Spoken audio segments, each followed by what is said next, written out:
Good evening and welcome to Next on the Tee with Chris Mascaro, where PGA and LPGA players, legends, and top instructors go to share their stories, insights, and playing lessons. Join Chris every Tuesday night at 8 p.m. Eastern Time as he talks with the greats of the game.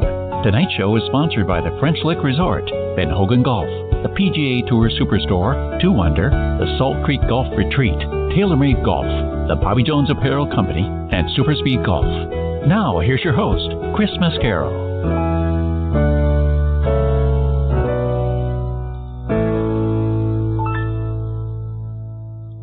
Good evening, folks, and thank you for coming back and joining me tonight here on Next on the Tee. I hope you're doing really well and your week is off to a great start.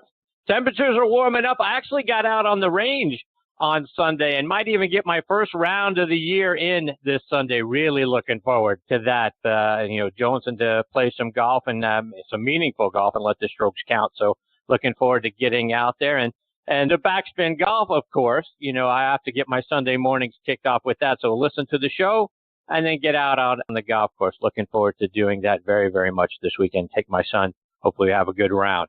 Tonight, I've got 3 outstanding guests that I'm looking forward to sharing with you. First up is going to be Srixon, Cleveland Golf, and XXIO territory manager Perry French. For those of you who take my advice every Sunday morning and tune into our good friend Matthew Lawrence's show, Backspin Golf, you know Perry French, Matthew's partner during the first segment every week. Perry shares his insights and his playing lessons out there on the show, and looking forward to talking with him and hear about all the great things that they have going on with all 3 of those brands. Again, Srixon Golf, Cleveland Golf, and XXIO, which is an amazing brand. Great golf balls that I've got sitting here next to me, which we'll talk about. Also want to talk about the great seasons some of their players are having out on tour, particularly Keegan Bradley and J.B. Holmes. Get his thoughts on that. Also want to get Perry's insights on the Dell Match Play Tournament, see who he has winning in his brackets. Plus, we'll talk a little bit about the Masters as well. So really looking forward to having Perry with me. He'll join me in just a few minutes. Following him, I'm going to get a return visit from 2013 Senior British Open champion Mark Wiebe. Mark is a great teacher of the game now out at San Jose Country Club in California. So want to spend some time with Mark talking about how we can start off this new golf season, making sure our fundamentals are right. We don't want to start off the season by creating some bad habits. So want to talk to Mark about that. Also want to talk about having a sound mental approach, even after we've hit a bad shot, right? So how do we make sure that we don't turn bogeys into doubles or triples? So we'll talk about all that and a whole lot more when Mark joins me a little bit later on in this half hour. And then we're going to round out tonight's show with a return visit from top 50 LPGA professional Debbie O'Connell. Debbie is the founder also of Golf Positive, so she's going to make sure our minds are right when we're out on the golf course as well. So we'll talk about mental game again with Debbie. She always brings such a positive outlook when she's on the show. Always makes me smile so much my cheeks hurt at the end of her segment. So we'll talk about some of the great things that she's got going on. I also want to talk about how she is bringing more junior golfers and more women into the game of golf. She's got a big event coming up later on this year for the Solheim Cup, so we'll talk about that as well. And I'll probably sneak a couple of playing lessons in from her, maybe the short game, some how to hit better chip shots and how to get out of the sand successfully. So really looking forward to having Debbie back on the show. She'll join me about 45 minutes from now. So a lot more great stories and information coming your way tonight on this edition of Next on the Tee. Again, thank you so much for tuning in and taking the journey with me tonight. Before we get started, I always like to remind everyone about our good friend Mitch Lawrence and his podcast called Talking Golf Getaways. He and his co-host Darren Bunch, they let you know about great places to stay, play, and even eat and drink while you're there. Again, their show is called Talking Golf Getaways, and it's moved over to a new site, Golf Trip X, and that's the letter X, which stands for expert. So golftripx.com. Go there, check out their show, and learn about some of the hidden gems that we have around the country. And as always, Mitch's twin brother, Matthew, also fantastic. You guys know how much I dig Matthew. He and one of our guests tonight, Perry French. Their show airs Sunday mornings from 8 to 9 a.m. Eastern Time on WLXG ESPN Radio, AM 1300 up in Lexington, Kentucky. The show is so much fun every week to listen to both of those guys and their banter and the stories that they tell. It's, again, available Sunday mornings from 8 to 9 a.m. Eastern Time. You can stream it live by going online to WLXG.com or do what I did, which is download the WLXG app. And folks, as you know, we are sponsored by the French Lick Resort. Let's hear a word from our good friend Steve Rondinero about what they've got going on up there. Play legendary golf at French Lick Resort, the only place in the country where you can play courses by two Hall of Fame designers on the same property. Our Pete Dye and Donald Ross courses offer two very different challenges. Experience them both and save with our Hall of Fame package. Our two historic hotels are unique as well. Cap it off with a fun visit to the French Lick Casino. Check us out online at FrenchLick.com. Bring a group and save even more. Play legendary golf this season at French Lick Resort. Yeah, folks, be sure to go online to FrenchLick.com to see for yourself what a wonderful place they have up there and to book your stay as well. I also want to tell you about our good friends at the Ben Hogan Golf Equipment Company. Now, folks, if you haven't hit Ben Hogan irons since maybe the 80s or the 90s, do yourself a favor and get a demo iron from either their Fort Worth, PTX, or Edge irons, or go out on the range and compare it to whatever it is you have. All Ben Hogan irons and wedges are handcrafted one at a time in their Fort Worth, Texas factory, so no mass production, no shortcuts. Now you can order custom-made irons, wedges, and hybrids by going online to benhogangolf.com, and they're going to build those clubs to your specifications, and best of all, charge you a fraction of the typical retail price. Check out their complete line of forged irons and wedges, utility irons, hybrids, bags, and accessories online at benhogangolf.com. And please also check out our friends at the Bobby Jones Apparel Company by going online to bobbyjones.com. They've got their spring collection out now, and it looks absolutely spectacular. Plan ahead for spring and be among the first to sample their happy hour collection. Got my eye on a couple of their great-looking new polos and sweaters. Boy, they're absolutely fantastic. See what I'm talking about by going online to bobbyjones.com. I want to welcome our newest sponsor, 2 Under Men's Performance Briefs, the unofficial underwear of the PGA Tour. Worn by PGA Tour players like Ricky Fowler, David Toms, Jerry Kelly, William McGirt, Jason Kokrak, and Matt Everett, to name just a few. Your buddies are going to think you're a stud if they're even seeing you in your underwear, but that's another story. And your girlfriend and her wife is going to love the side effects, a visibly enhanced profile.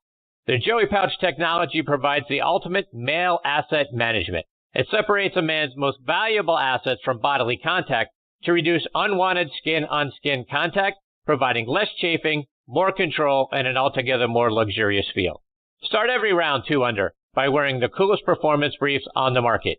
Use code ONTHET20 to save 20% off your order at 2under.com. And that's the number 2, UNDR.com. Yeah, folks, be sure to go online and check them out again. It's the number 2, UNDR.com.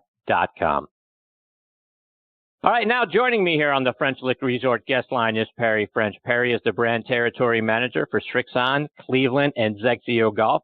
And along with that, he's also the weekly partner with our good friend Matthew Lawrence on their show Backspin Golf, which you guys know is one of my all-time favorite shows, my regular weekly Sunday morning, 8:03 a.m. tee time. You can hear Perry sharing his insights, playing lessons, and some advice for Matthew and the rest of us. And again, you can find it online at WLXG.com, and it's on WLXG ESPN Radio in Lexington, Kentucky. And I'm very grateful that Perry is with me tonight here on Next on the Tee. Good evening, Perry. Thanks for coming on the show. Chris, hey, good evening. So, Perry, I got to ask you, first of all, at the top, how did you and Matthew get hooked up?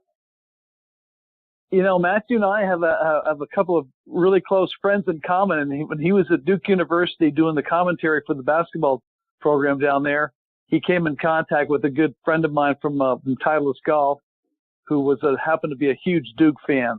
And John Priest is his name, and his son Hutch would always make a trip over to Durham to catch a couple of either back-to-back weekend games where they could travel, you know, and play some golf and catch a couple of games. And when Matthew moved to Lexington, we got hooked up. And after a couple of years of being here, he started the Backspin Golf program, and that invited me to be on. And we have been friends and golfing patriots ever since. So had you been doing radio before? Because you're such a natural at it, and you guys have such a great banter with one another. Were you doing that before?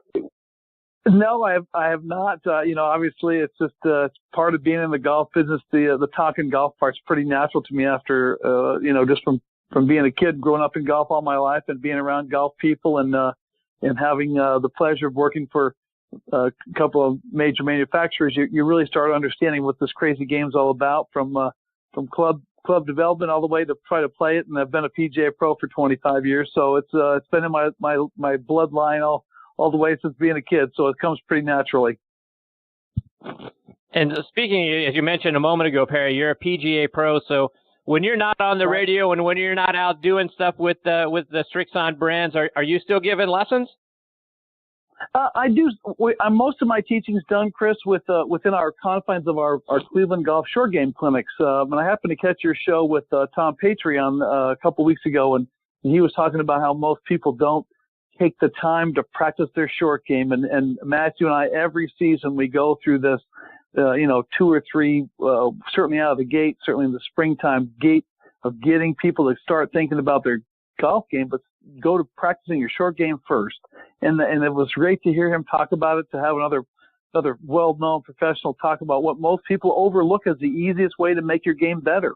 So I do a lot of short game clinics with my accounts. We introduce the players to our product with the multiple wedges that we offer, from the Smart Swole Maximum Game Improvement wedge to our Tour wedge, RTX4, and to our Game Improvement CBX wedge. So we have great wedges to offer for lots of different skill players, but we also give them instruction on how to hit that 15-yard wedge shot, or the bunker shot, or just the chip and run shot. So it's an informative way to learn the game, but also get the right equipment in your hands. And that's what we do a lot of, though. That's where most of my teaching is done now at this point.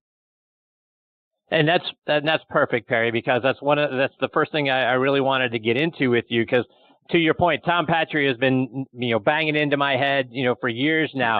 Short game, right? It's 50 yards in, at most 90 to 100 yards in. Spend your time there. He doesn't want me, leave your driver at home. You don't need to be taking that thing out to the practice range and that sort of thing. Spend your time where you need to, and that's on the short game. So that's where I really wanted to start, by talking about a lot of the wedges that you guys have. Cleveland Golf, I've been a huge fan of the Cleveland Golf wedges for many, many years now. And when I looked at your line, you got the RTX4 wedges that won gold out on the Golf Digest hot list this year.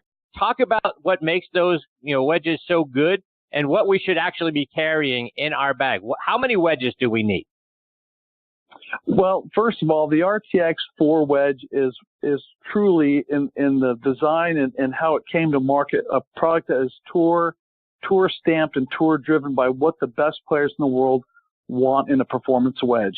And a performance wedge is different than the wedge that matches your set in your bag. I know a lot of players buy clubs and they pitching wedge, of course, and then they get a gap wedge and a sand wedge to match. And that's all well and good.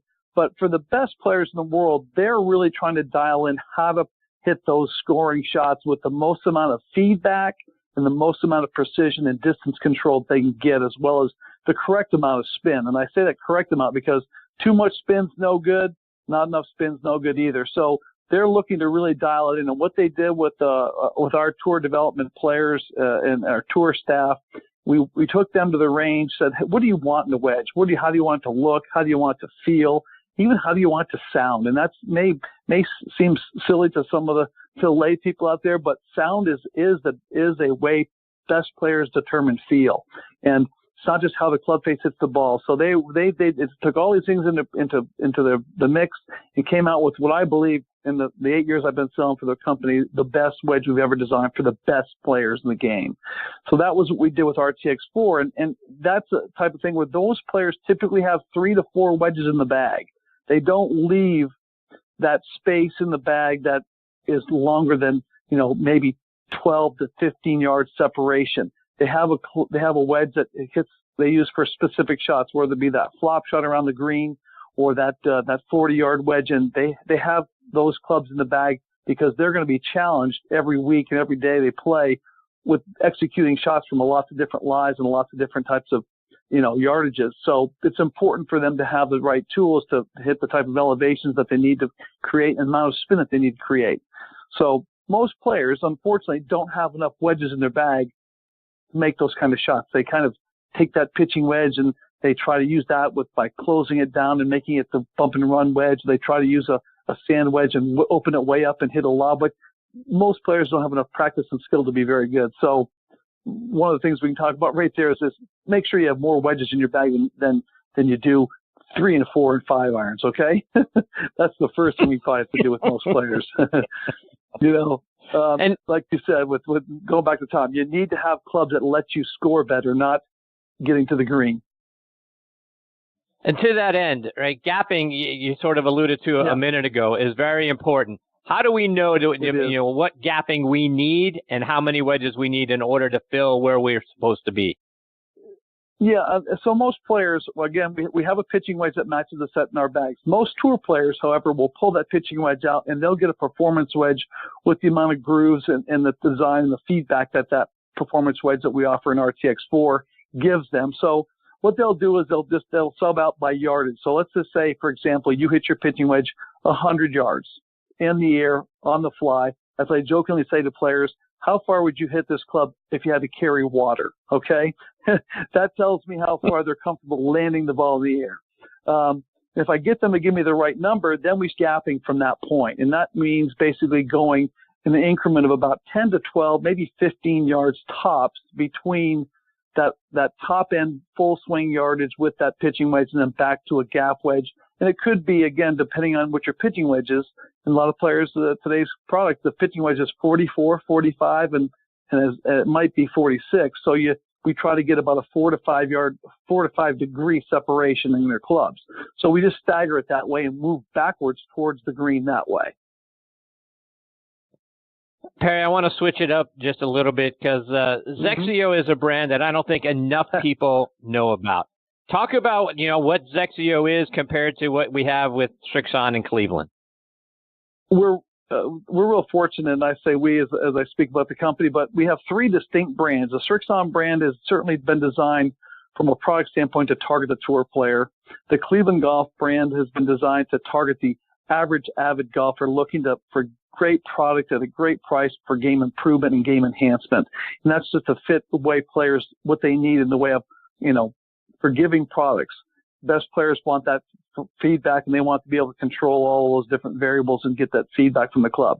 XXIO kind of takes those 2 things and turns the market upside down. We use XXIO brand and it's been created, it's in its 20th year now. It's the number 1 selling product in Japan for the last 17 years. And this brand was spawned by the fact that Srixon was the distributor for Callaway Golf back in the 90s. And that Callaway contract for distribution came to end in the late 90s.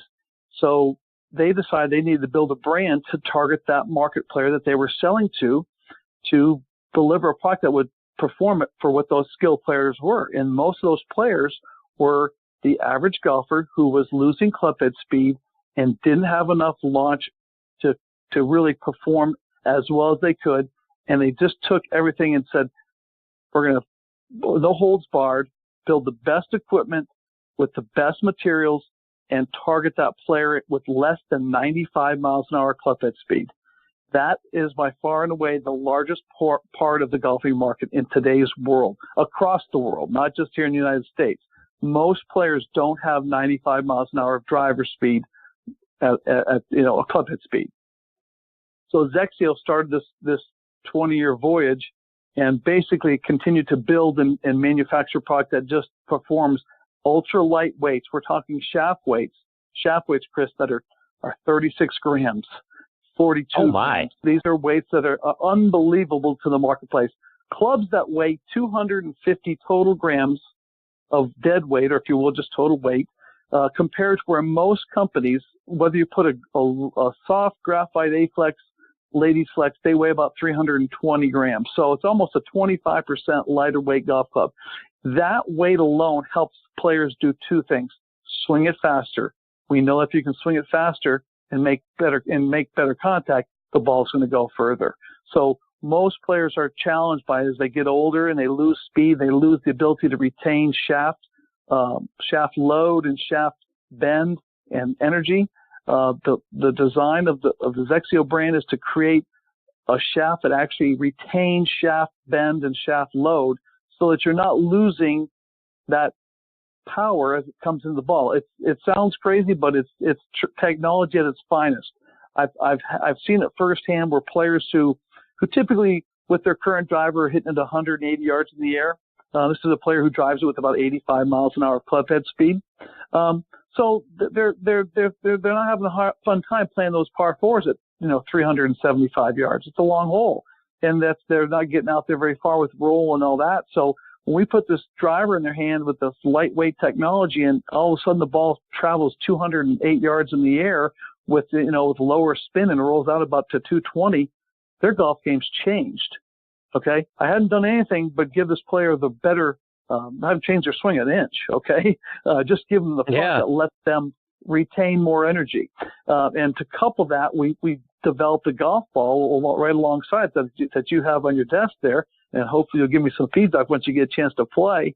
But it's a low compression, soft golf ball by feel. Okay, and I don't mean by the way it mushes. It allows that player with that club head speed to maximize launch conditions with the initial velocity the golf ball launches off the impact and how it spins. And of course, feel is important in a golf ball, just like it is with golf clubs. And those two things combined really give players an enhanced performance. And quite frankly, we're seeing a really significant domino effect here in the States. It's been 3 years now. And as XXIO brand, as you may have seen, we've got some nice advertising with the Big Easy talking about the product and basically just talking. It's not so much talking, but it's a brand experience. And he's not who player the product's for, but the Big Easy is a lifestyle guy. He swings it easy, and the tagline is easier swing, easier path to better golf. And if players experience XXIO at their clubs or at the course where they play, man, it's going to be it could really change their game. So there's a lot there to digest, and there are a couple of things that I want to expand on. So first of all, you've got the XXIO X and the XXIO Prime irons, and both look absolutely spectacular.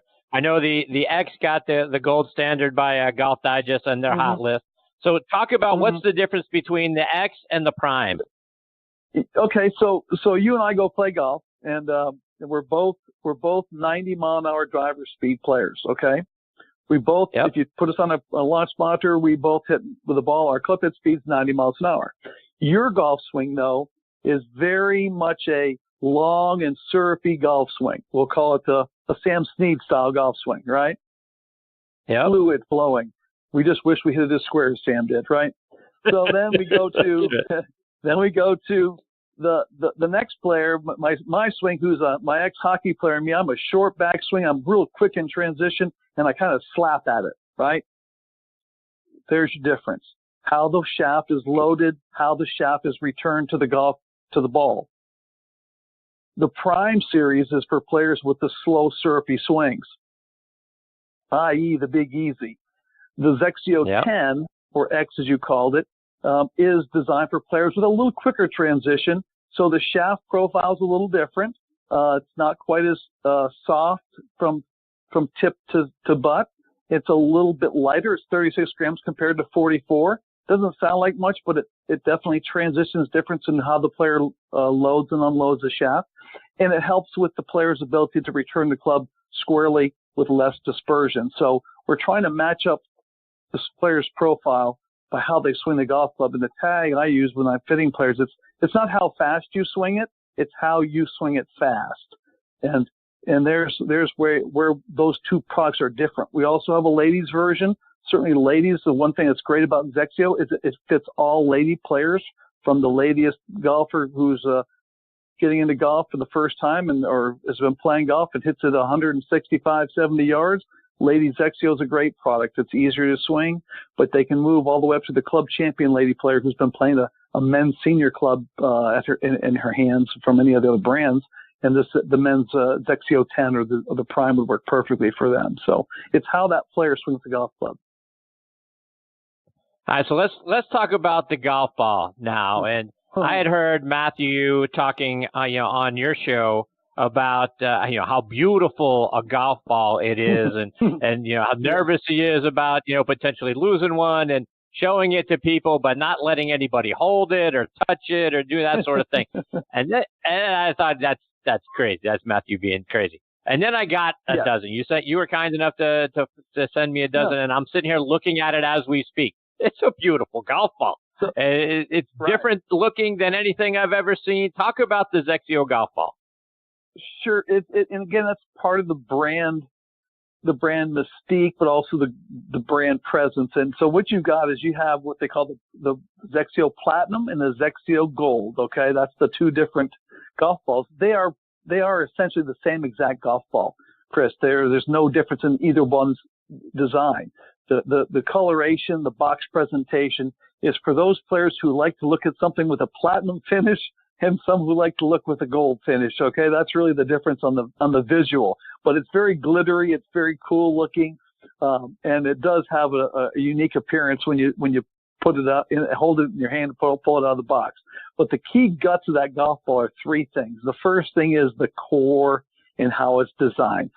Again, we're targeting players with slower to mid club head speed. So we want a golf ball that responds to how they strike the ball. So it's a lower compression ball. There's no real number that's been assigned to it. It's just it's a factor of compression that lets that player match up their club head speed the best. And we know what it fits between, I'll say 70 and 85 to 90 miles an hour driver speed. The second piece of it is what is the cover, right? It's a cover that has to feel good and perform with enough spin, but not too much where it robs players of distance. So it's a blended cover. It's a blended cover of urethane and other polymers that make it a very soft sounding golf ball, but also a very playable golf ball. When you strike it with your driver, it doesn't spin too much. A lot of players suffer from what I call the plop shot. That's P-L-O-P. That's where the driver goes out and hits the ground and goes plop, right? Doesn't go anywhere. And that's because the driver is spinning too much, right? It's the flop shot reverse. So what we have to do when we put a golf ball on the tee is we have to have the spin enough to hold it in flight, because not enough spin, the ball falls out of the sky, right? And if it has too much spin, it balloons up in the air and it falls short and doesn't roll. So we've designed this golf ball with enough cover and then the unique dimple pattern that we put on it that will hold its trajectory based on that speed. I always go back to the speed, because a 75 mile an hour driver speed doesn't deliver the initial trajectory and velocity that a player with 100 miles, or certainly a tour player at 120 to 25 miles an hour driver speed. So if players can put that in their head, how you strike that golf ball with that initial speed, it will affect what initially happens with launch and spin. And those two things right there determine your success rate with distance and maximizing that golf ball's performance. So it feels good, it looks good, it sounds good, and around the green, it just, it just putts like a tour golf ball. So it's a pretty unique combination that's well planned out and reasonably priced. And that's $60 a dozen. It's not cheap, right? Right. Yeah. But you talked about the cover. I mean, it's sort of glittery, right? I mean, what's in the cover of the golf ball? Well, okay. The first part of in the cover, great question. They use a bit of titanium. Titanium helps keep the golf ball whiter. So it's it's just a titanium powder that's mixed in with with the urethane blend, and it makes it whiter. So it has a bright white appearance and will not dull after you use it a few times. A lot of golf balls have a tendency to kind of go kind of an ashen color, a little light, or maybe a light gray, if you've ever noticed that. So we put titanium in the golf ball to retain its bright whiteness. And then the covering, what is the gold and the platinum lettering, and of course the numerals, is just that. It's an infused paint job. It's the high-end paint job that you see in the car driving down the street, right? It's just got some extra materials in there that make that glitter come out, and it doesn't wear out. It doesn't like you hit it and you go, oh my gosh, I'm going to knock the paint off the golf ball. You'd like to think you were if you're hitting a big drive, but that's not the story. The paint's going to stay on it. It's very cool looking, but it's just a really neat presentation mostly. Yes, it is, and that absolutely looks fantastic. I can't wait to get it out there. Perry, just a couple more before I let you go. And first, sure. Now I need some help from you, because I plan on seeing Matthew sometime this summer. So I got to get some advice from you. What's his game really like, and how can I get in his head? Because I think right now I need at least 2 strokes aside from him. Matthew's he's got a long surfy swing that is definitely he definitely is a tempo driven player. So when he gets off tempo, he can become a little he can become a little rattled. And that's probably Matthew's biggest downfall, is because his fuse is as short as the cannonballs. Okay, he literally, you know, if he gets going sideways, it's gonna. I've always worked on Matthew about trying to say, look, don't get so excited. He's a native New Yorker. He's a Brooklynese or something. He's a tight wired guy. And he takes his golf very seriously. So you got to make sure you just you don't want to jab him, because he'll take that as that'll give him the fuel to be more more focused, right? He doesn't want that. You let him go, and that fuse will get lit at some point in time. And then once the fuse is lit, forget about it. Okay? Yeah. Forget about it.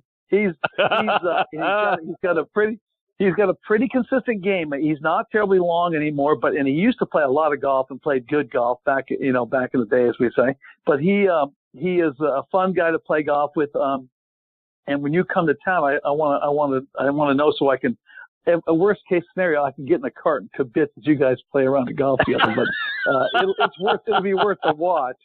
Because he's fun to play golf with, and like I said, you just got to watch out. He kind of let him go. Don't egg him on, because it'll happen at some point in time. You know how golf is. That's great. Crazy. So I got to get your advice on a couple of tournaments coming up. I know you got several of your players, the Srixon players. So first of all, in the match play, in the Dell match play, who do you like? Because people, I'm starting to read, Shane Lowry's sort of a sexy pick to come out of his group, and then of course you got Hideki in the same group with Dustin Johnson. So who do you like?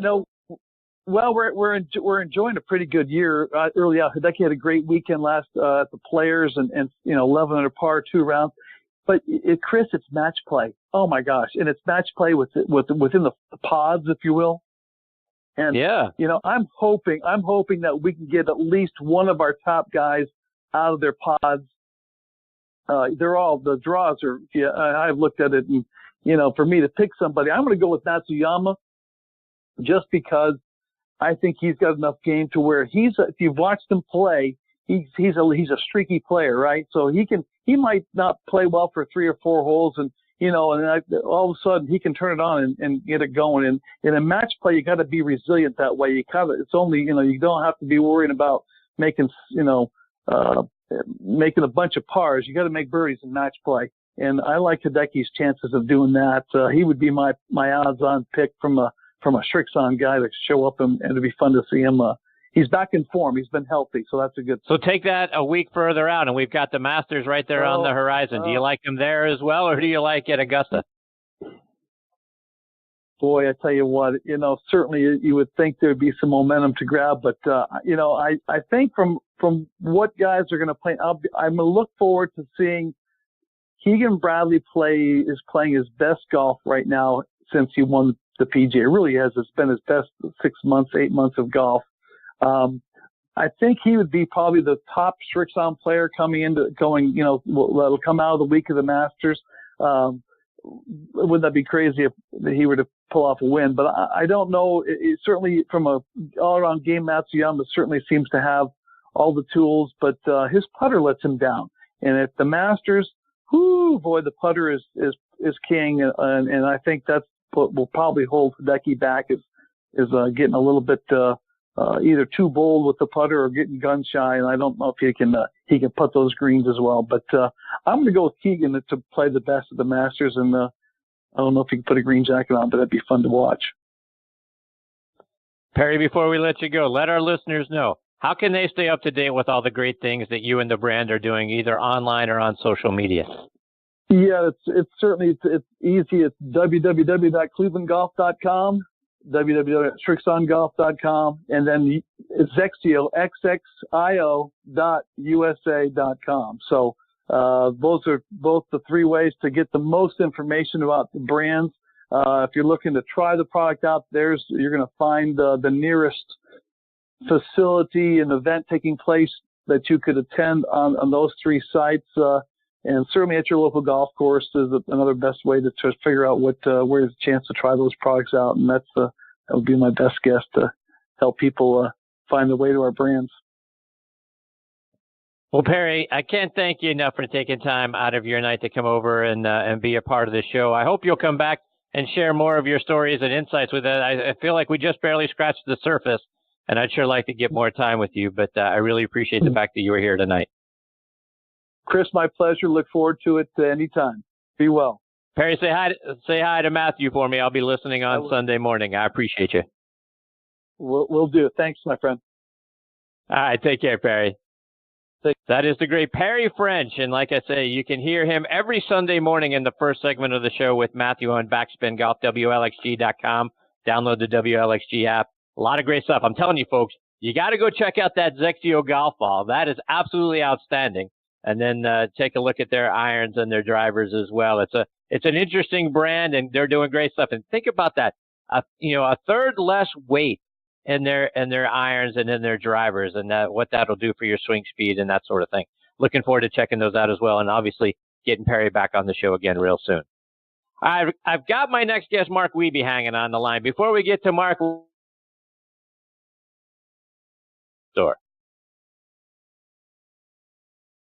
This segment of the show is brought to you by the PGA Tour Superstore. See why golfers everywhere are proud to call PGA Tour Superstore their golf pro shop. Visit them online at PGATourSuperstore.com. Now back to Chris and more of the show. And now back in making his sixth appearance with me here on the French Lick Resort guest line is 2013 Senior Open champion and now one of the top instructors in the game, and that's Mark Wiebe. Let me remind you a little bit about Mark's background. He's from Seaside, Oregon, and grew up in Escondido, California. Played his college golf at Palomar Junior College and then transferred over to San Jose State. But while at Palomar, he was the individual medalist at the 1977 California Amateur, and he won the 1977 Idaho Amateur as well. He was named a second-team All-American in 1979 at San Jose State, and that season he and Don Levin won the Silverado Invitational in Napa, California. He turned pro in 1980 and started out on the PGA Tour in 1983. His first career win came at the 85 Anheuser-Busch Classic when he beat John Mahaffey with a birdie on the first playoff hole. He won again the following year at the 86 Hardee's Golf Classic by one shot over Kurt Byram, thanks to a birdie on 17 during the final round. Mark matched Bobby Watkins' record for being the youngest winner out on the Champions Tour at 50 years and 10 days old when he won at the SAS Championship. 2013, like I say, he won the Senior Open Championship at Royal Birkdale. He defeated Bernhard Langer on the fifth playoff hole to capture that Senior Major Championship with the final round 66. Later in 2013, he captured the Pacific Links Hawaii Championship again in a playoff over Corey Pavin.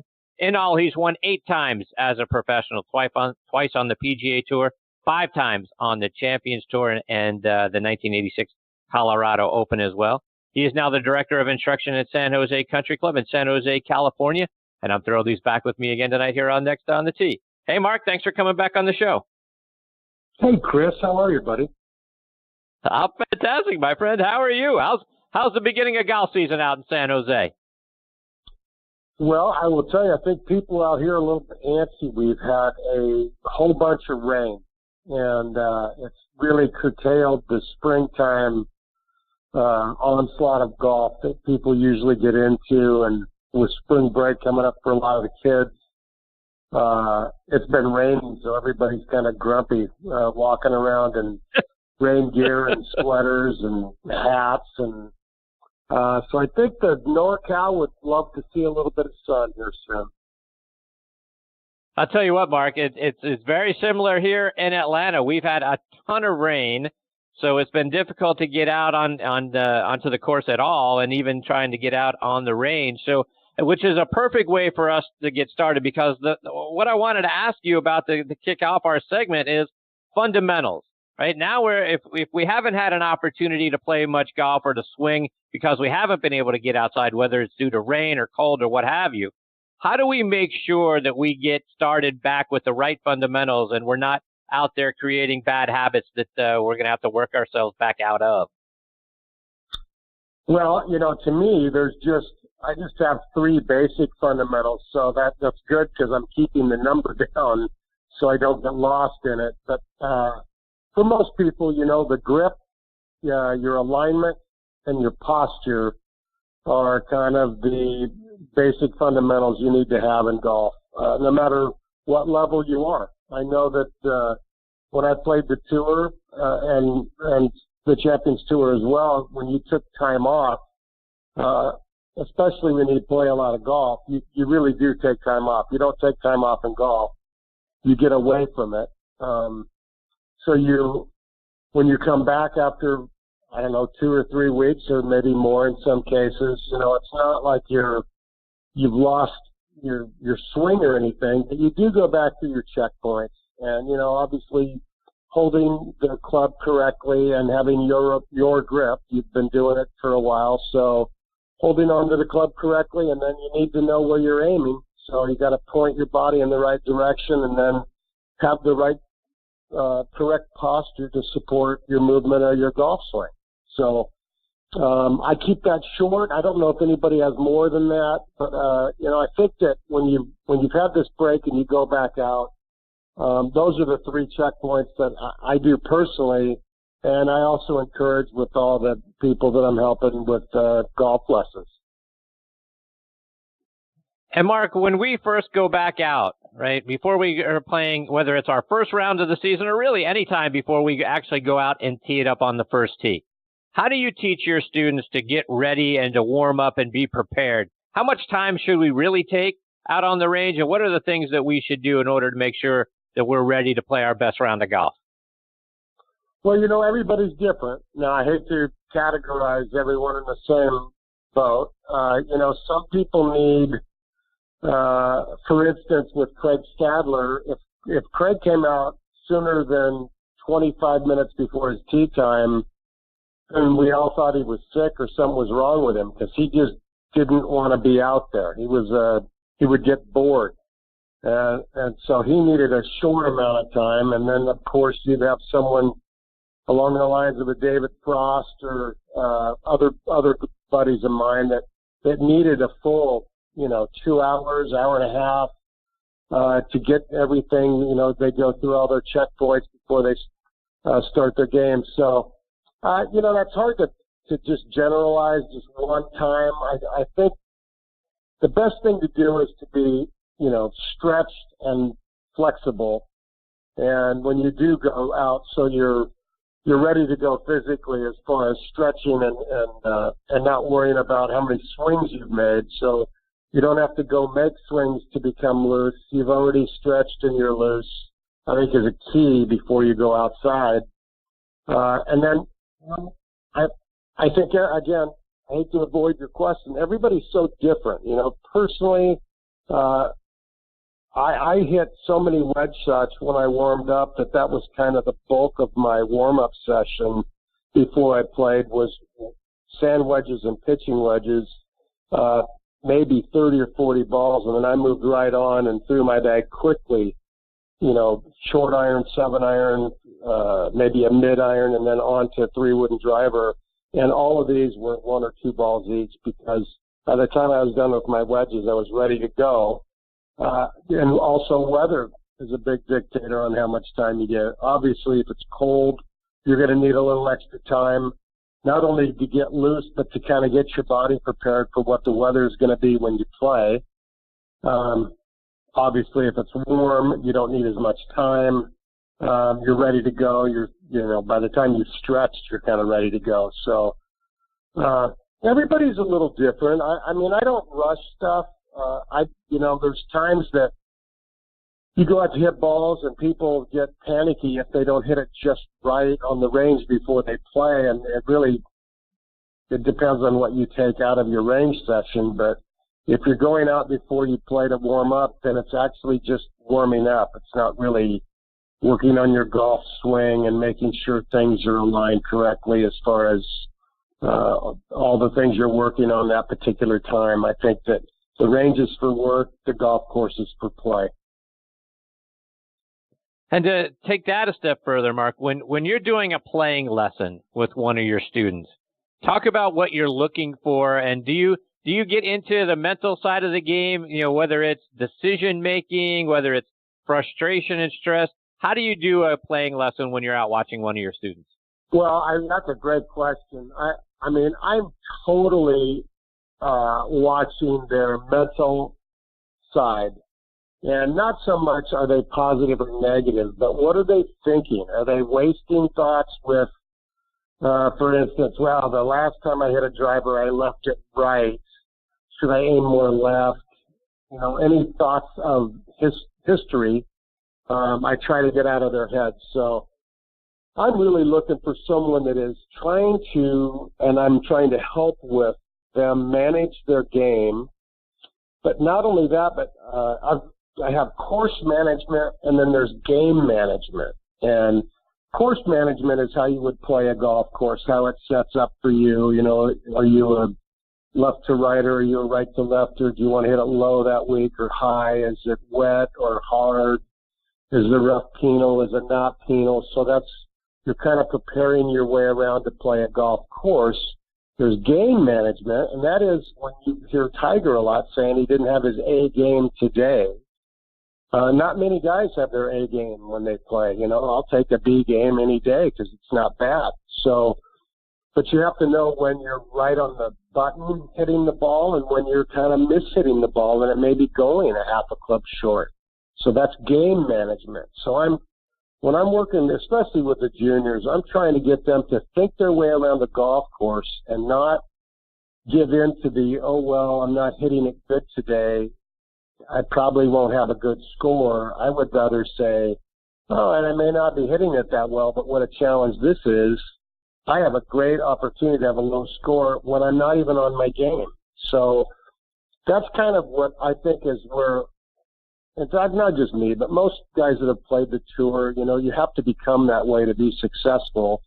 And I'm trying to share as much of that knowledge as I can with my juniors to hopefully have them so they can have a shorter road to success and maybe learn some things without having to actually go through them and experience them in them firsthand. I can maybe help them bypass a couple obstacles. And Mark, as you talk about thought process and managing our games, when you're watching a player out there on the course, when we've hit a bad shot into the trees or we've hit it into a thicker rough, and sometimes in our minds we're all better than we really are, right? We're going to pull off that hero shot. I'm going to take it in this tree and I'm going to slice it around this tree and I'm going to make it go on the green and I'm going to pull off a par. How do you get your players to, okay, hang on a second.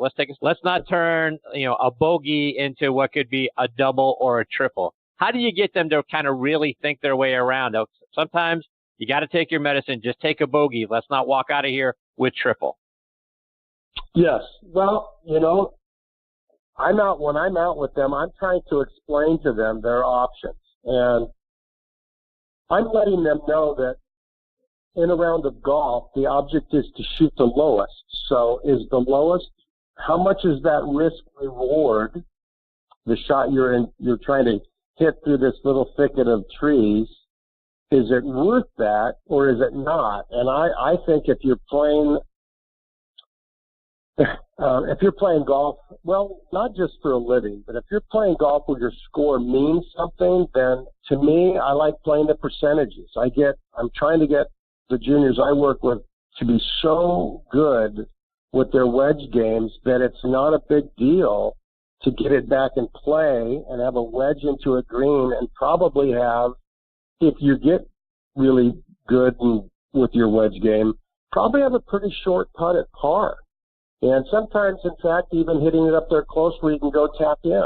So I'm trying to get them to do that, but I will tell you, I think the best teacher of that is to take that one chance and have it not pay off, because it doesn't pay off, because that's why it's a risk reward.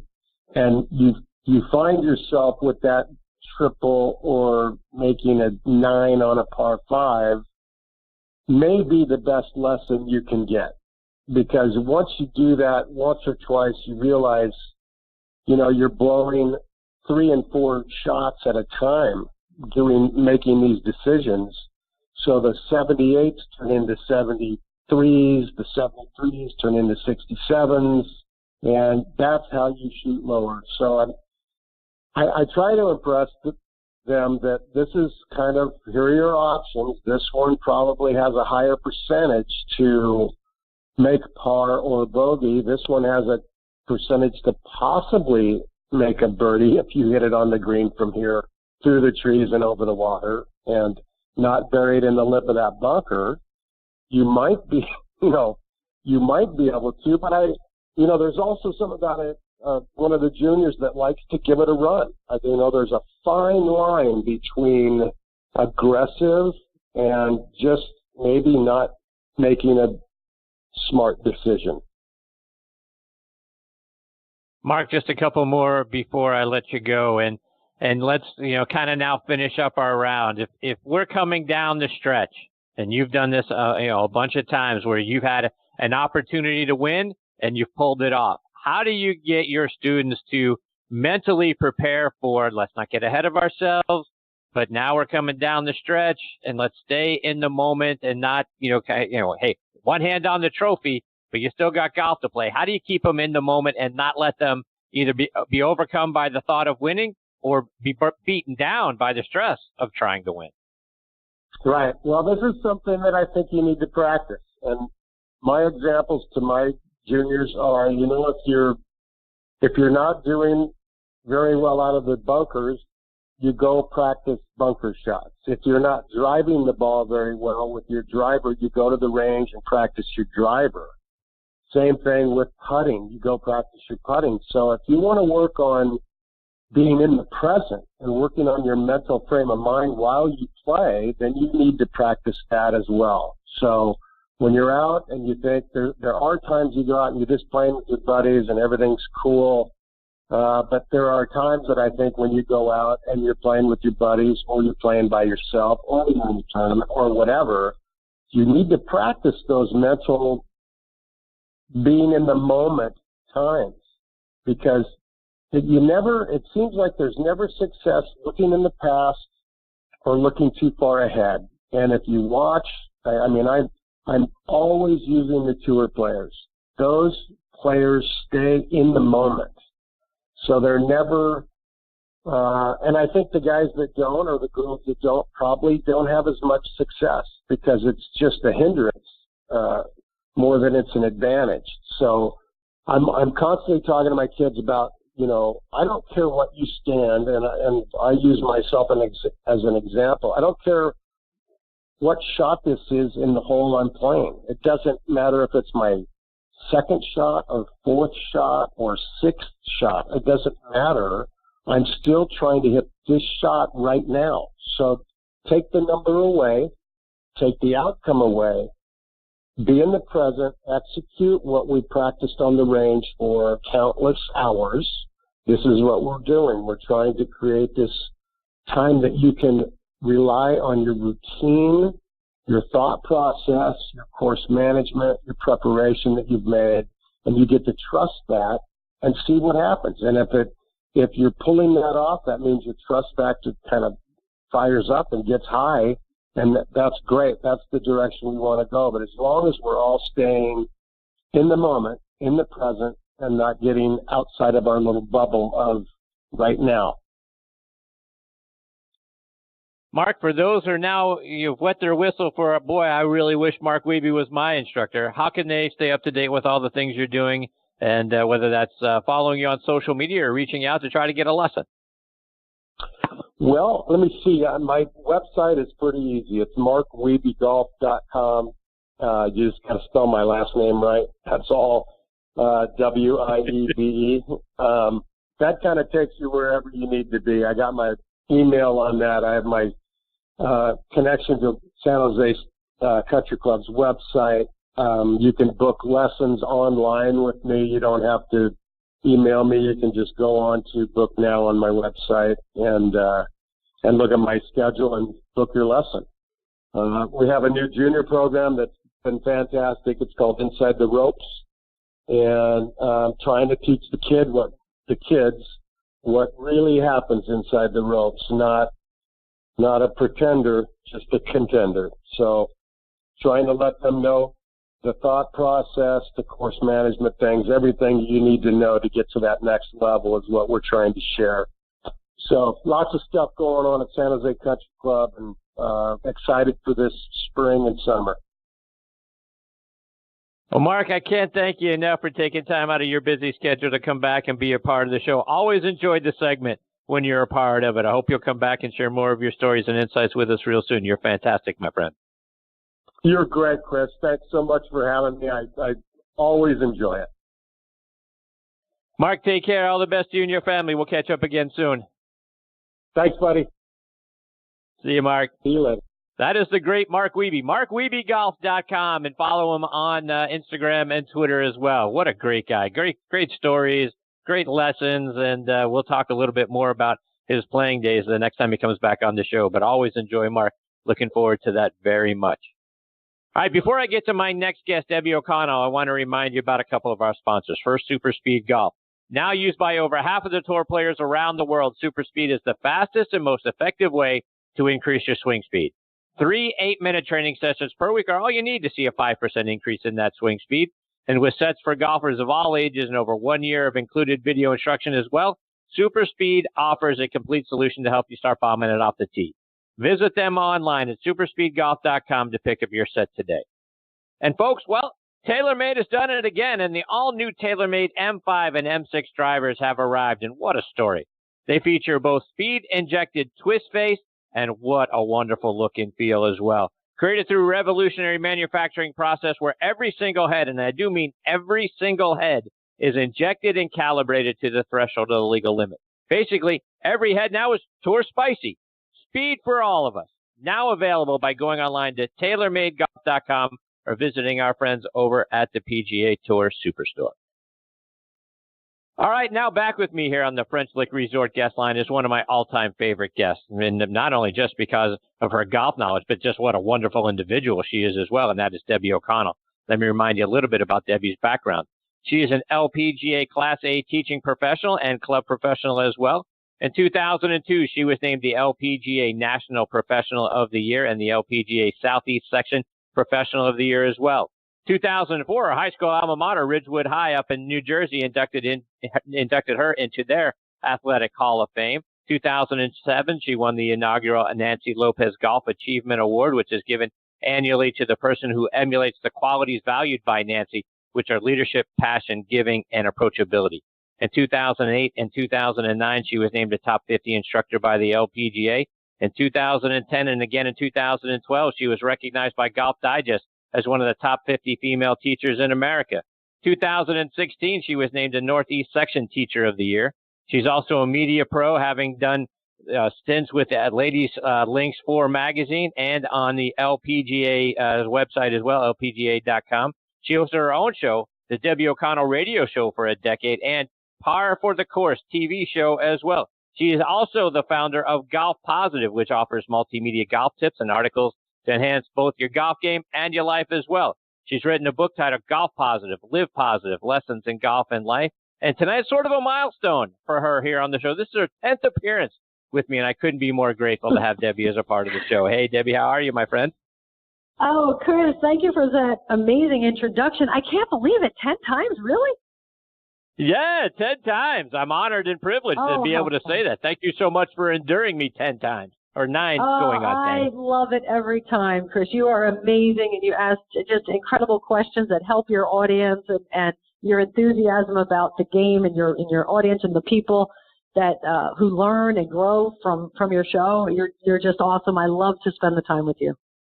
I appreciate that very, very much. So, Debbie, tell me about you. I was all hyped because you had some lofty goals for your golf game this year and got sidetracked a little bit by an injury. How you doing? You okay? Yes, I am. I'm emotionally okay. I'm focused on getting better. What happened, I actually had some neck pain going on, and I found out I had a lot of things going on in my neck. And this one particular day, I was at the orthopedic, and I said to him, when I play golf, like late in the round, or if I play multiple days, I really get tight and sore in my lower left back. And that's happened for years. And then I said, sometimes I get pain in my groin. I said, but that left side, like I'm always stretching my hip and stretching my lower back, and it always gets tight as the round goes on, or the tournament goes on, either one. But anytime I was playing multiple days, it really got sore on me. And he kind of did his own exam, and he said, you know what, Debbie, let's do an X-ray. And now I had been really training to get ready to qualify for the U.S. Women's Senior Open. I was excited. I was working on my game. I was taking lessons from another guest of yours who comes on your show often, Tom Patry. So I was making trips to Florida from New Jersey. I was signing up for tournaments, and I played in 2 tournaments. The second one I ended up withdrawing from, but every round I played, it got worse because I couldn't physically really turn my body anymore. So he says, let's take an X-ray. And he looks at it and he said, do you mind doing an MRI? We really need to do an MRI. He saw like a little bone spur that was on the femur. And then we did the MRI to find out I have a tear in my labrum in my left hip, which was interesting because my hip never really bothered me, but it was the groin and the left lower back. And so I'm actually having surgery on April 9th to repair it and shave down that bone spur. So that pretty much derails me from golf for about 6 months. So looking ahead to 2020, is the goal still the same? Let's qualify for the Ladies Senior Open. All we're doing is pushing it back a year? Yes, that's how I'm feeling. It's just a little detour in the road, Chris. It's going to push back, and 2020 sounds like an awesome year anyway. That's right. Good for you. So I got to ask you, now you mentioned Tom Patry, right? So Tom and I were communicating prior to the show, and he was telling me how proud he is of you. Talk about the work you're doing with Tom. Oh, Tom's phenomenal. He talks a lot. I tell him that all the time. I say, you talk a lot, but here's why he does that when you're learning from him. I'll tell you, he tells you a story, and what I have always found is the best way to learn a lesson is to hear it told in a story. He's so smart, and he knows this game, and he knows how to make you a player. He doesn't just make you have an awesome golf swing or a great short game or, improve your putting. What he does is he makes you a player out there. How do you think? What kind of shots are you going to perform? And he ups the level. His curiosity about this game for so many years has absolutely made him one of the best professionals ever. And he's still in search of more and more and more, and that's what makes him so good. He's constantly asking questions. He thinks, he's thinking all the time. How can I do this better? What can I learn? Who can I learn from? Who can I talk to? And anytime he's around anyone that he believes he may learn something from, he's asking questions and he's listening. And then he imparts all that knowledge on his students, and he does it in such a fun way. So I was having a blast with him. I think we've developed a bit of a friendship, which is really awesome because he's a great, great man who loves this game of golf and the whole tradition of it. And that all just shines through when he's teaching. I couldn't agree more. I'm a huge Tom Patry fan myself. So, Debbie, you do a great job bringing junior golfers in and more women into the game of golf. What are some of the things that you're seeing successful, or you're doing successfully, that helps keep the juniors and the women energized? Because not only do we want them to come into the game and learn, we want it to be a game for a lifetime. Talk about the success you're having doing that. Make it fun. Make it fun. Make it fun. When you're working with the women, take the pressure off. They put so much pressure on themselves. I can't even tell you how many times I'll have a woman who's after work or it's at the weekend, and they're working so hard to hit the ball, and they're tight and they're swinging so hard at the ball. They've got their sequences all off because everything is just like so much work. So I always tell them, I'm like, look, you're not at work right now. It's time to have fun and play, and they just try so hard because they want to do it well, and they get in their own way so often. And with the kids, it's got to be about fun. You don't want to sit there and get all technical with any kids. And parents, let them enjoy it. Let them hit the poor shots. We learn best from when like your previous guest was awesome about how do you stop them from taking that huge risk? Well, you don't. You let them go make a huge number and let them do that a couple times. That's how we learn best. When it hurts a little, you're going to learn. So that's important, and let the kids do that, but let it be fun. I just had a clinic tonight, and we had so much fun. I had this one lady who was so tense, and I was trying to help her swing, and I was actually physically trying to I'm like, relax. I said, what makes you relax? I said, pretend. She said, wine. I said, all right, pretend we're at the beach and you have 2 glasses of wine. And she literally relaxed the moment I said that. And then she was able to actually, for the first time in her life, feel the golf club swing instead of her forcing it down to hit the ball. So that was so much fun. I was dancing the hula with one lady who she was just so abrupt with her hips, like jumping at it. And I'm like, come on, like pretend you're just doing the hula. Let's put some music on and dance and move those hips smoothly. Let's be smooth and move. And all of a sudden her hips started moving smoothly. And we're laughing, we're high-fiving, we're cheering. The ladies were cheering for each other. And it's the atmosphere that, hey, it's just a game. And you're doing this for recreation and fun. I had a lady the other day, she's like, golf season's coming around, and I always get so tense this time of year. I don't really do much in the winter. I just kind of put my clubs away, but now the anxiety's starting. I'm like, wait a minute. You play for fun, right? Just in a league. You're not trying to make a living. It's okay to hit poor shots out there as long as you have fun.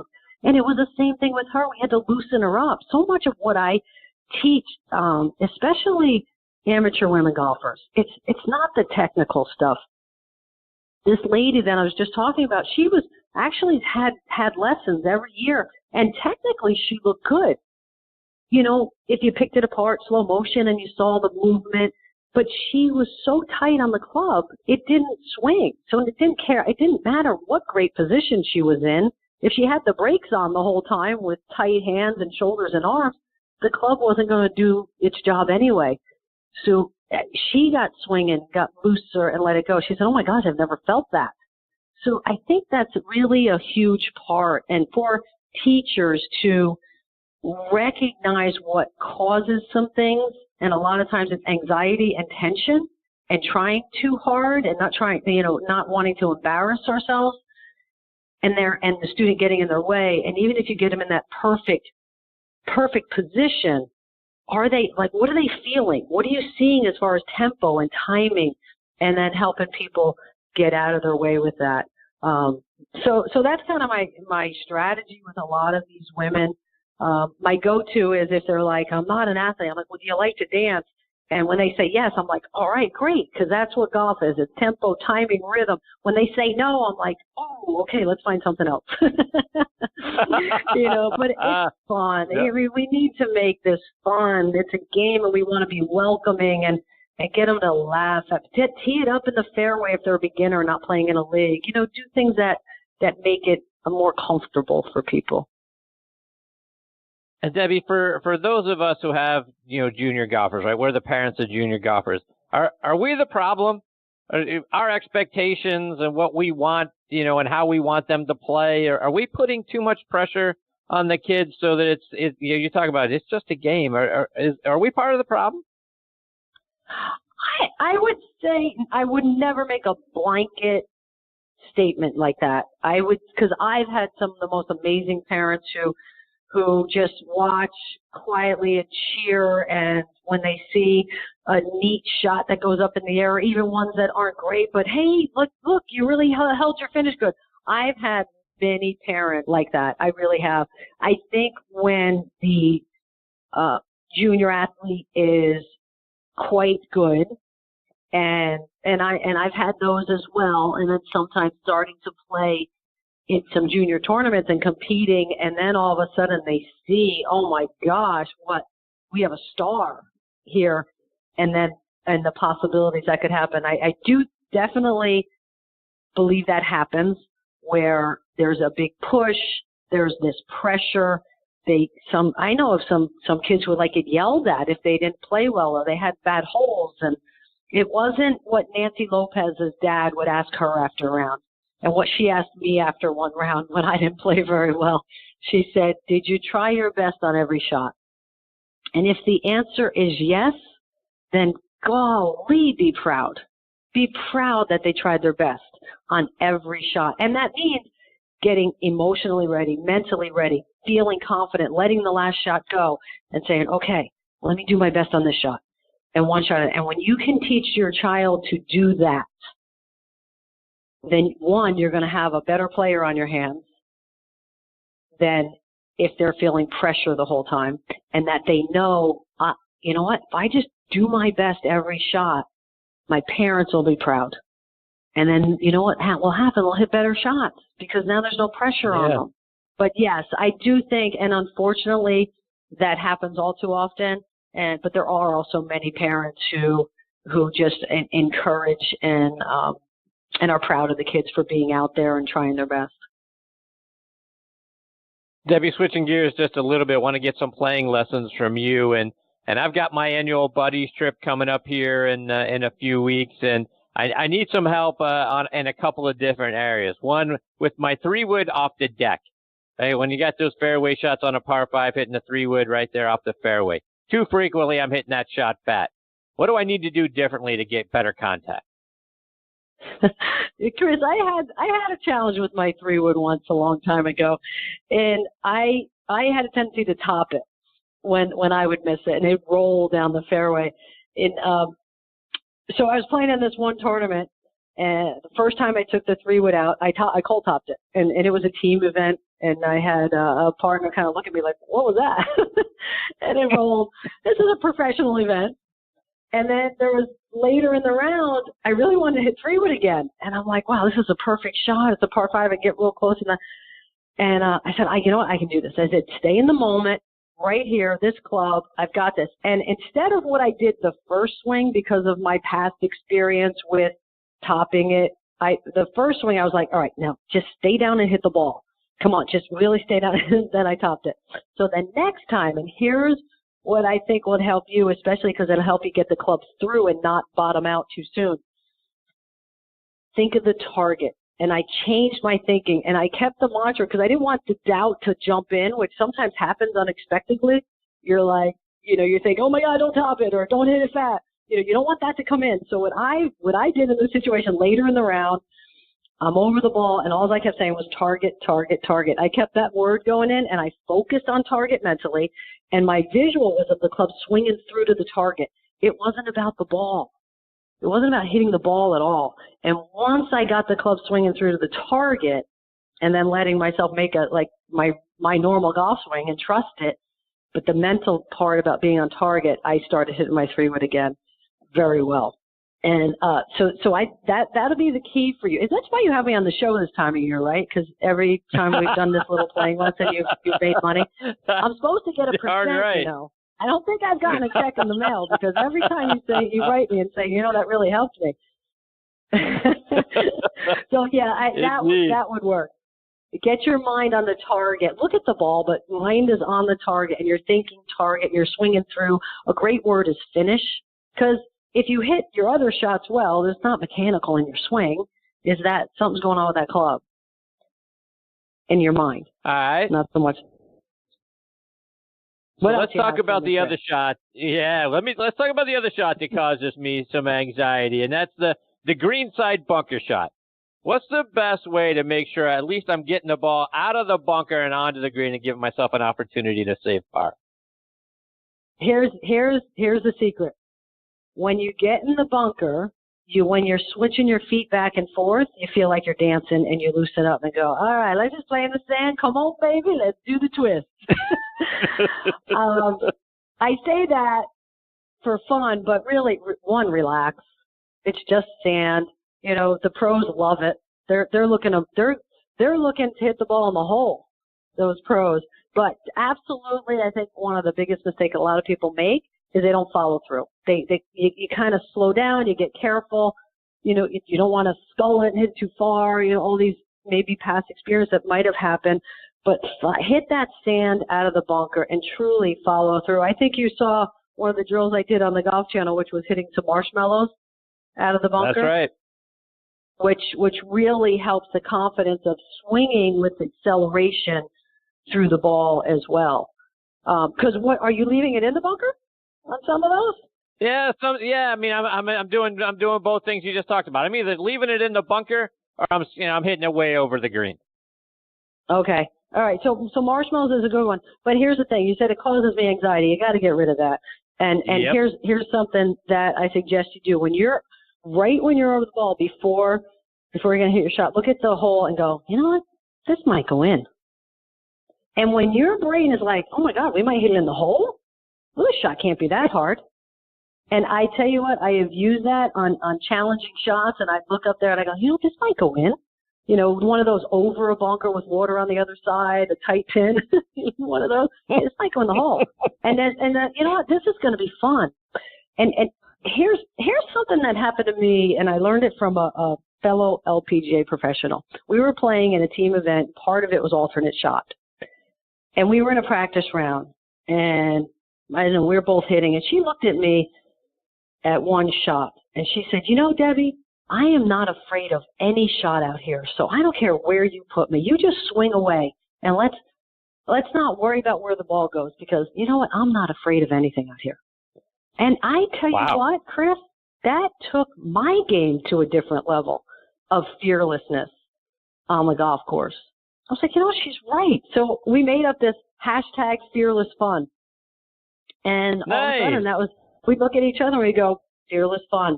And we'd hit these shots. And I played, and it was the first tournament I'd played in a couple of years, and I really hit the ball great. I felt confident over every shot. And even, you know, she would be out of a hole in the best ball part. And so now I've got to complete this hole. And, you know, when it's a partner thing, you feel that heart beating.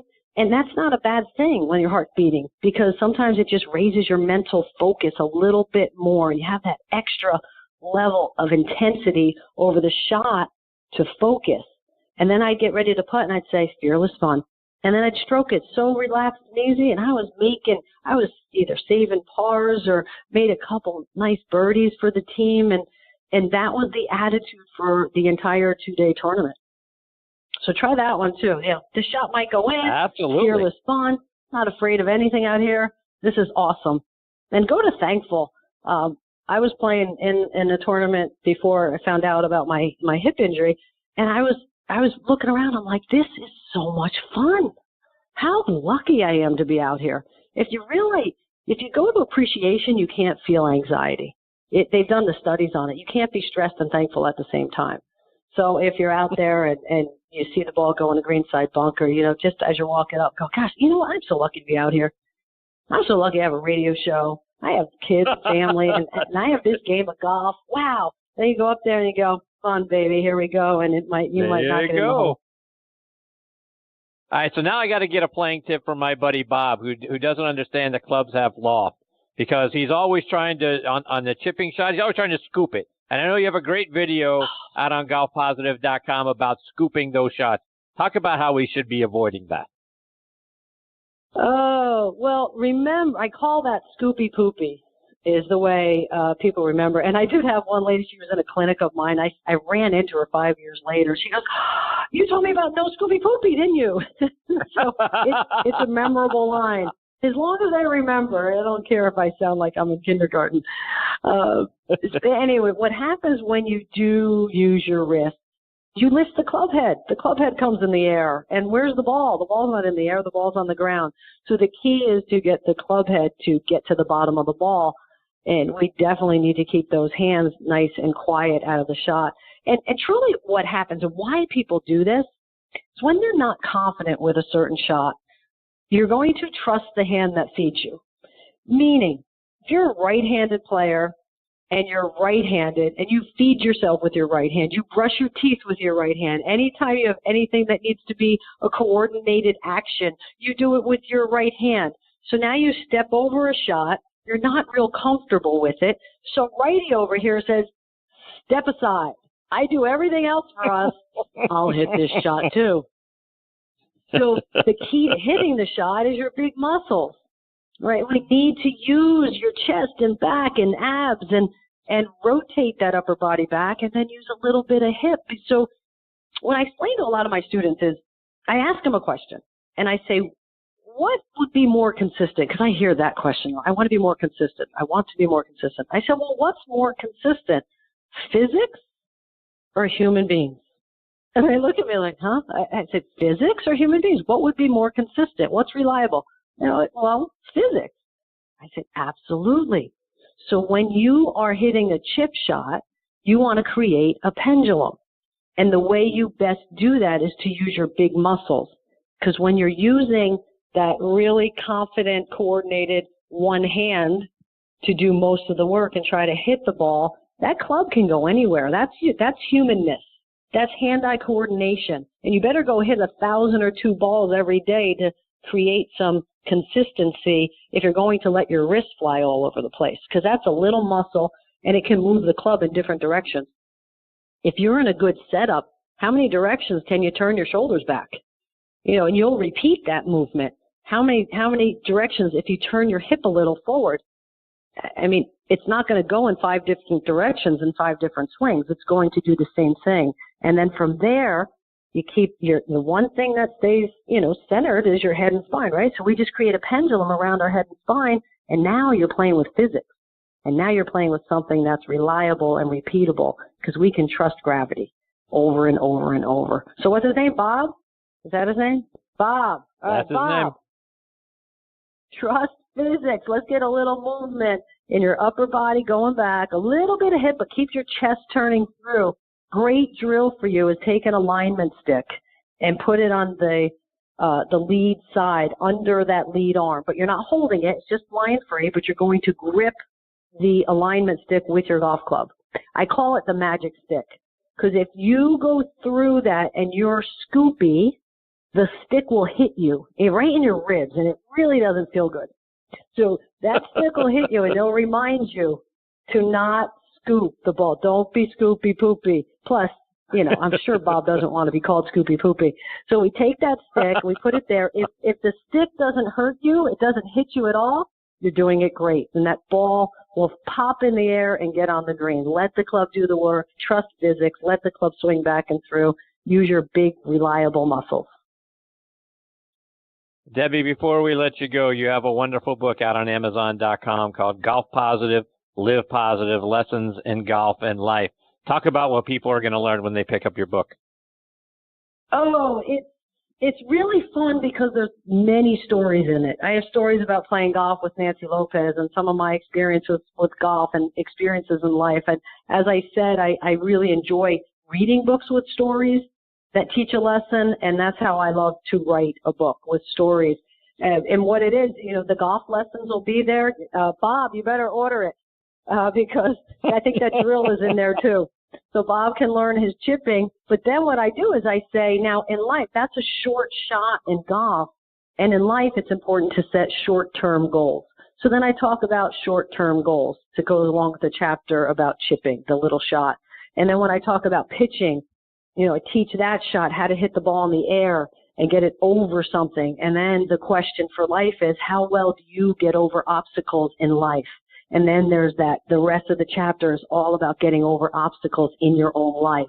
And it's all research-based, and it's strategies and formulas that I've learned about, that I've put into my life that have worked, that I've taught people, and I've seen the success of it.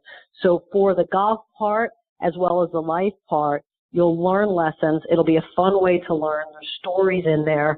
And the response I've gotten from people has been really neat, very positive about it, enjoyed. My aunt was so funny. She said, I haven't read a book in so long, so I figured I had to read yours, and I thought I'd read a few pages to tell you I read it. She said, I read the whole thing, even the golf part, and I'm not really golfing anymore.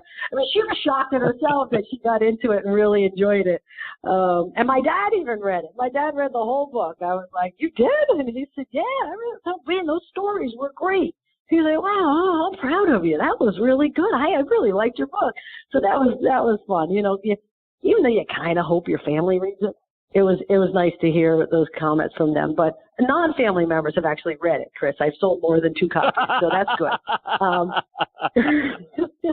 And I've gotten positive responses too. I think people will enjoy it and put the lesson, especially those life lessons. It's all about, waking up with some joy and passion and appreciating life and living every moment. Because, Chris, we're all going to go through hard times, especially if we're caring, loving people. Hard times will happen. We can't avoid them because if you care about people, someone's going to get sick, someone's going to pass away that we love, or accidents will happen. So if between those times, you can enjoy every moment, you're living a great life. Speaking of great, you are great. I can't thank you enough for taking time out of your night to come back and be a part of the show. Let our listeners know how they can stay up to date with all the great things you're doing, both online and on social Sure. media. Oh, yeah, on both. Okay, so on Facebook, I do an In Motion Monday, live Monday morning. It's about 3 minutes or less video, and it's a little tip for the week to get you going. Friday is Fun Friday. So I try to make that lesson a little more fun and a fun thing to do over the weekend. But that's been a fun thing I've done for a long time. And I've run into people who never comment, never hit like on it, and they'll be like, "Hey, I like those videos you do." So it's really fun to hear that feedback too. But so that's on Facebook. Debbie O'Connell is there. And then on Twitter, I actually have two. I have a Golf Positive and I have a Live Positive Inc. I think I got there. On Twitter, I'm Live Positive. Let's see, they're the main. I'm on LinkedIn as well for the business. I'm doing lots of corporate work. I do run the corporate outings. I'm doing corporate speaking engagements. I'm doing team building, leadership. I just got my John Maxwell certification for coaching, training, and speaking, which was a phenomenal time. And he's incredible. He's written over 72 books, I believe, on leadership and personal empowerment and personal growth. And it was a joy to learn from him and his staff, who are amazing. And being certified there it was such a privilege and honor to learn from that group. And then to say I'm certified and be certified and continue learning from them is phenomenal as well. So in LinkedIn, Debbie O'Connell. I know there's probably a lot of Debbie O'Connells. I don't know how do you search that better? Just Debbie O'Connell, I'm not sure. Online, right now I have two separate sites. I have the Golf Positive and the Live Positive, but pretty soon I have a new website launching. I've been working on it for a long time. I'm excited to be launching that soon. I don't have the actual launch date, but it's pretty close to being ready, and that's where everything will be housed under one website. But anything Golf Positive, Live Positive, my name should come up, and you should be able to find me. And I'd love it. I'd love for people to follow me, friend me, tweet with me, all that good stuff. I try to get on all of that as much as possible. Well, Debbie, thank you so much for taking time out of your incredibly busy schedule to come back. 10 great visits, and I'm already looking forward to number 11. I hope that comes up very soon, my friend. Thank you, Chris. I appreciate it. You're the best. It's been a pleasure. Thank you, Debbie. All the best to you and your family. I look forward to catching up with you again soon. Good luck in your trip with your buddies. I appreciate you. I'll let you know how it goes, I'm sure. Send me a check Based on your tips, I'll shave a couple of strokes. Thank you so much. You bet. All right, Chris. Have a great night. Debbie. Bye-bye. You too. Bye. That is the great Debbie O'Connell, Golf Positive. And as you can tell, and as I say every time she joins me, my cheeks hurt so much because she makes me smile and laugh so much during the segment. Everything about Debbie oozes positivity, and it's an inspiration to, first of all, to talk to her and have her on the show. And then when you check out her videos on the Facebook Live stuff that she's doing, you check out her videos, and if you go to YouTube, you can find a lot of stuff there. And as you know, she links back from her website over to there as well. So everything about her is positive and getting you to enjoy and have fun out on the golf course. Just like she said at the top, right? It's just a game, right? Let's have some fun with it. And she is the best teacher with respect to that.